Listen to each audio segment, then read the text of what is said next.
জেলার অভিভাবক মন্ত্রীকে নিয়ে অল আসাম অস্থায়ী পিএইচই কর্মচারী পরিষদের গুরুত্বপূর্ণ বৈঠক নতুন বাজারে।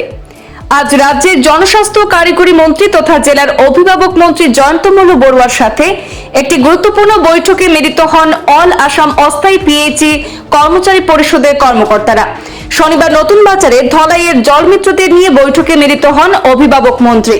এদিন সংস্থার পক্ষ থেকে তাদের বিভিন্ন দাবি উত্থাপন করেন কর্মকর্তারা। জলমিত্রদের স্থায়ী পোস্ট, লাইফ ইন্স্যুরেন্স সহ বিভিন্ন দাবি জানানো হয়েছে। এ নিয়ে অল আসাম অস্থায়ী পিএইচই কর্মচারী পরিষদের সম্পাদক বাপন নমসূত্র জানিয়েছেন, দীর্ঘদিনের বিভিন্ন দাবি উত্থাপন করে আসছেন তারা। এবার ধলাই উপনির্বাচনে রাজ্যের জনস্বাস্থ্য কারিগরি মন্ত্রী জয়ন্তমল্লু বড়ুয়া ধলাইয়ে আসার জন্য সরাসরি মন্ত্রীর কাছেই তাদের দাবিগুলি তুলে ধরেন। এতে মন্ত্রী জয়ন্তমল্লু বড়ুয়া আশ্বাস দিয়ে বলেন যে মুখ্যমন্ত্রীর সাথে আলোচনা করে এর একটা বিহিত ব্যবস্থা তিনি গ্রহণ করবেন। অভিভাবক মন্ত্রী বলেন, আগামী 1 জানুয়ারিতে এর ফলাফল পেতে পারেন জলমিত্ররা, এমনটাই জানিয়েছেন বাপন নমসূত্র। কর্মচারী পরিষদের একটা রেজিস্ট্রেশন সংগঠন, সেই সংগঠনের স্টেট সেক্রেটারি আমি। তো আমাদের অভিভাবক মন্ত্রী আমাদের নাম বাপন নমসূত্র। তো আমার স্টেট কমিটির সঙ্গে আলোচনা করছে, আমার দেবকুমার সোনা প্রেসিডেন্ট, বাবুলনাথ মনোজ ভূঁইয়া আমার ওয়ার্কিং প্রেসিডেন্ট, আমার সবাই আছেন। কিন্তু আজকে দোলাই উপনির্বাচন উপলক্ষে আমাদের সত্যিকারের বিভাগীয় মন্ত্রী আমাদের পিএইচই ডিপার্টমেন্টের এবং আমাদের দোলাই ইনচার্জ মিনিস্টার, সত্যিকারে ওনার সঙ্গে আমরা গত পরশু আমরা কাছাড় জেলা কমিটি মিলে ওনাকে আমরা আমন্ত্রণ জানিয়েছিলাম, স্যার আমাদের দোলাই সমষ্টির জলমিত্র যারা আছেন ওনাদের সঙ্গে একটু ডিসকাশন করলে ভালো হয়। আমাদের জলমিত্ররা সামান্য বেতন পাচ্ছেন 6500 টাকা, সেই 6500 টাকা মন পড়ছে না এবং একটা পরিবার চালানো যাচ্ছে না।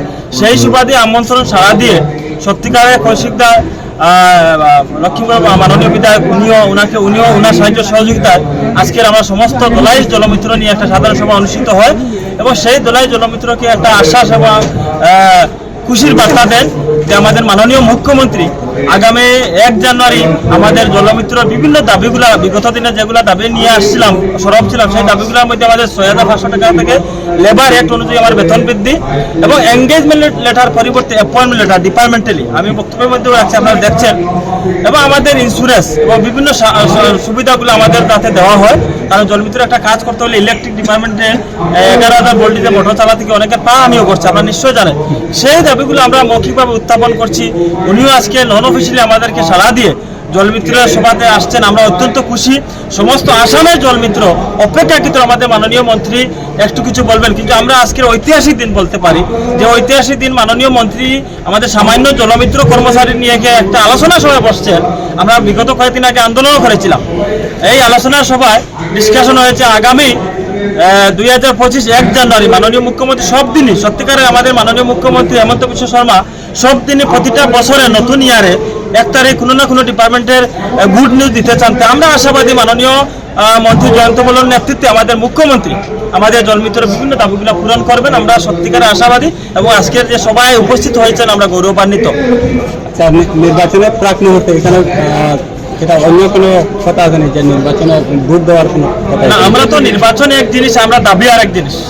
আমরা কর্মচারী পরিষদ আমরা নির্বাচন উপনির্বাচন চলছে, কিন্তু আমরা সেই উপনির্বাচনের সুযোগ নিয়ে যেহেতু মন্ত্রী কেন দিনরাত থাকছেন, আমরা খবর পেয়েছি মন্ত্রী 4-5 দিন অবধি থাকছেন, বেশি হবে 10 দিন অবধি থাকছেন দোলাইতে।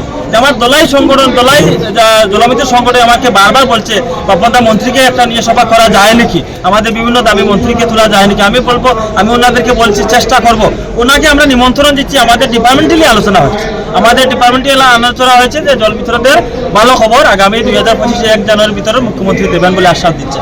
নির্বাচনের প্রাক মুহূর্তে আপনাদের এই দাবি নিয়ে সন্দেহ হচ্ছে না?